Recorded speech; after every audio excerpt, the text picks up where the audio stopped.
Hi friends, welcome back to my YouTube channel. അപ്പോൾ പിന്നെയും ഞാൻ നിങ്ങളെല്ലാവരെയും എൻ്റെ ചാനലിലോട്ട് വെൽക്കം ചെയ്യാണ് കേട്ടോ.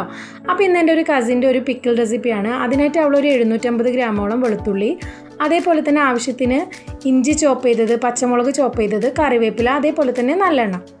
ആദ്യം നമ്മൾ സ്റ്റവ് ഓൺ ചെയ്ത് പാൻ വെച്ച് കൊടുക്കുക. എന്നിട്ട് അതിലോട്ട് നമ്മൾ നല്ലെണ്ണ ആഡ് ചെയ്ത് കൊടുക്കുക.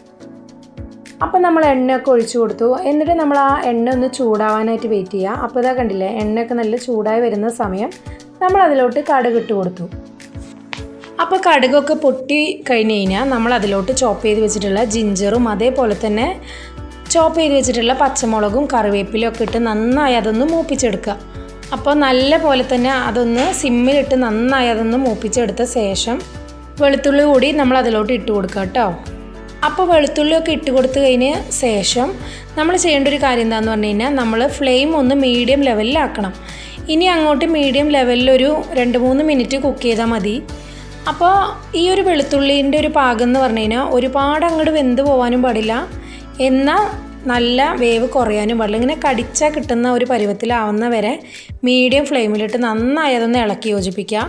പിന്നെ നമ്മൾ പ്രത്യേകം നോട്ട് ചെയ്തൊരു കാര്യം എന്ന് പറഞ്ഞു കഴിഞ്ഞാൽ, ഇവൾക്ക് കുക്ക് ചെയ്യാൻ വളരെ വളരെ ക്ഷമയുള്ള കുട്ടിയാണ് കേട്ടോ. കാരണം നമ്മൾ ഓരോരോ റെസിപ്പീസിൻ്റെ റെഫറൻസ് നമ്മൾ യൂട്യൂബിലൊക്കെ നോക്കുമ്പോൾ നമ്മൾ അവർ പറഞ്ഞ അതേ ലെവലിൽ ഫോളോ ചെയ്യുന്ന ഒരാളാണ് അവൾ കേട്ടോ. അപ്പോൾ അതെനിക്ക് ഒരു സ്പെഷ്യലായിട്ട് തോന്നി. പിന്നെ നമ്മൾ ഒരു 2-3 മിനിറ്റ് വെളുത്തുള്ളിയൊക്കെ കുക്കായ ശേഷം അതിലോട്ട് അല്പം മഞ്ഞൾപ്പൊടിയും അതേപോലെ തന്നെ മുളക് പൊടിയും ചേർത്ത് കൊടുത്തു. അപ്പോൾ 2-3 സ്പൂണാണ് മുളക് പൊടി ചേർത്ത് കൊടുത്തിട്ടുള്ളൂ. എന്നിട്ട് അത് നന്നായി ഒന്ന് അവൾ ഇളക്കി കൊടുക്കുകയാണ്. അതിനുശേഷം അവൾ ചെയ്തത് എന്താണെന്ന് പറഞ്ഞു കഴിഞ്ഞാൽ 4 സ്പൂണോളം കാശ്മീരി ചില്ലി പൗഡറും കൂടെ ആഡ് ചെയ്ത് കൊടുത്തു.